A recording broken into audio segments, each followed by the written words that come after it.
వీక్షకులందరికీ నమస్కారం.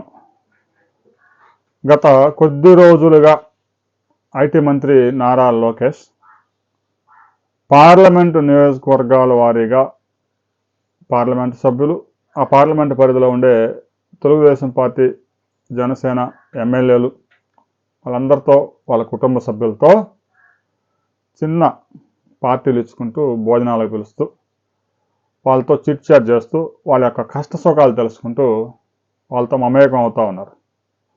ఇప్పటికే దాదాపుగా ఒక 52 మంది ఎమ్మెల్యేలతో సమావేశం లాంటి ఈవినింగ్ డిన్నర్ పార్టీలు, కొంతమందికి అయితే మధ్యాహ్నం కూడా కుదిరిన సమయంలో కుదిరినట్టుగా ఉభయ గోదావరి జిల్లాల నుంచి ప్రకాశం జిల్లా దాకా అయిపోయింది. ఇంకా మరికొన్ని జిల్లాలు కూడా రాబోయే కొద్ది రోజుల్లో కంప్లీట్ అవుతుంది. ఎమ్మెల్సీలు, ఎంపీలు, ఎమ్మెల్యేలు అందరికీ అందుబాటులో ఉంటూనే వారి కుటుంబ సభ్యులను కూడా పిలిపించుకొని వారి కష్ట సుఖాలు తెలుసుకొని వారి ఆరోగ్యానికి సంబంధించిన అంశాలను కూడా పూర్తిగా తెలుసుకుంటూ నారా లోకేష్ నాయకత్వాన్ని మరింత ముందుకు తీసుకెళ్తా ఉన్నారు. అయితే చాలామంది అనుమానాలు వ్యక్తం చేస్తూ, ముఖ్యంగా మీడియా హౌసెస్లో, మీడియాలో ఉండే రిపోర్టర్స్ రాబోయే 6 నెలల్లో చంద్రబాబు నాయుడిని పక్కా పెట్టి నారా లోకేష్ ముఖ్యమంత్రి కాబోతా ఉన్నాడు అని ప్రచారం చేస్తూ ఉన్నారు. అయితే అందులో ఏమాత్రం నిజం లేదు.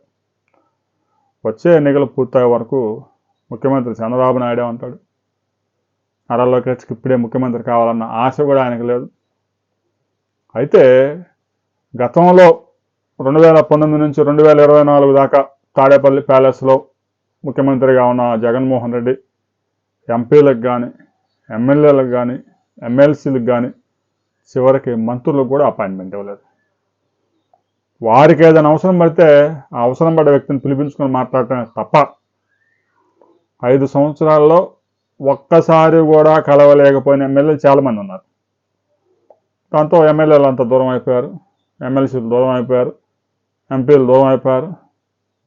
నేరుగా జగన్మోహన్ రెడ్డి బటన్ నొక్కడం, వాలంటీర్లు తీసుకెళ్ళి ఆ ప్రయోజనాలు, ఆ పథకాలు అందించడం, మధ్యలో నాయకులతో పని లేకుండా పోయింది. దీంతో పార్టీ ప్రజలకే సంబంధాలు తెగిపోయాయి. ఈ విషయాన్ని గ్రహించిన లోకేష్ భవిష్యత్తులో ఎప్పుడైనా కూడా ఎమ్మెల్యేలు కానీ, ఎంపీలు కానీ, ఎమ్మెల్సీలు కానీ మాకు అధినాయకత్వంతో కలవడం ఇబ్బందిగా తయారైంది, మాకు అపాయింట్మెంట్లు ఇవ్వడం లేదని చెప్పడానికి అవకాశమే లేదు. ఆయనే స్వయంగా పిలిచి అభ్యర్థులతో పాటు వాళ్ళ కుటుంబ సభ్యులు కూడా మొత్తాన్ని తీసుకొని రమ్మని తప్పనిసరిగా చెప్తా ఉన్నారు.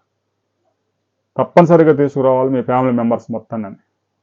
వాళ్ళ యొక్క ఆరోగ్య సమాచారం, వారి యొక్క ఆర్థిక అవసరాలు, నియోజకవర్గంలో జరుగుతున్న పనులు అన్నీ క్లియర్గా A to Z చర్చిస్తున్నారు. దాదాపు 3-4 గంటల పాటు వారికి అందుబాటులో ఉన్నారు.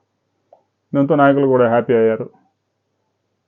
వైసీపీ నాయకుల్లో కూడా లోకేష్కి ఫ్యాన్స్ ఏర్పడతా ఉన్నారు. లోకేష్ పప్పు, మినప్పప్పు, శనగపప్పు, కందిపప్పు అని అసెంబ్లీ వేదికగా ఒక క్లీనరు కామెంట్లు వేశాడు. పప్పే నేడు నిప్పు అయిపోయింది. వైసీపీలో కూడా అభిమానులు లోకేష్కి ఏర్పడతా ఉన్నారు. జగన్మోహన్ రెడ్డి నాయకత్వం గతంలో తాడేపల్లి ప్యాలెస్లో కూడా అడుగు పెట్టించే వాళ్ళు కాదు. చాలామంది ఎమ్మెల్యేలు, ఎమ్మెల్సీలు, ఎంపీలు సిగ్గుతో చచ్చిపోయారు.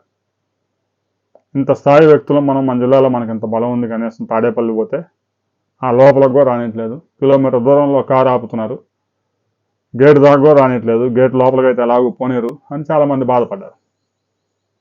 వాళ్ళంతా ఇప్పటికైనా లోకేష్ని చూసి జగన్మోహన్ రెడ్డి నేర్చుకోవాలని చెప్పేసి చెప్తా ఉన్నారు. అధికారంలో ఉన్నప్పుడు పరదాలు కట్టి, చెట్లన్నీ నరికి, జనాలను ఎవరిని తిరగలేకుండా 24 గంటల ముందు నుంచే జనాలకు నరకం చూపించావు. అధికారం పోయిన తర్వాత ఇప్పుడు ఫోన్లు చేసి కార్యకర్తలకి, కార్యాలయంలో మీకోసం కార్యాలయం 24 గంటలు తెరిచే ఉంటుంది, మీకు ఏ సమస్య వచ్చినా చెప్పుకోండి, అన్న వస్తున్నాడు అంటూ రకరకాల ఫోన్లు చేస్తూ ఉన్నారు కార్యకర్తలకి. అన్నతో ఫోటో దిగే అవకాశం కూడా మీకు వస్తుంది అని చెప్పి కూడా మరి కొంతమంది కార్యకర్తలకి ఫోన్లు చేసి రావాలని ఫోన్లు చేస్తున్నా కూడా ఎవరు రావడం. ఇప్పటికైనా వైసీపీ నాయకులకు అర్థమైపోయింది. రాబోయే రోజుల్లో కూడా వారు అధికారంలోకి వచ్చే అవకాశం లేదు. రఫా ఎప్పుడైతే అన్నారో జనం భయపడిపోతా ఉన్నారు. 2024లో జగన్మోహన్ రెడ్డి మరోసారి ముఖ్యమంత్రి అయితే ఈ రాష్ట్రం సర్వనాశనం అయిపోయి, భ్రష్టు పట్టిపోయి, గబ్బు అయిపోద్దని జనం భయపడి కూటమి ప్రభుత్వానికి ఓటేశారు.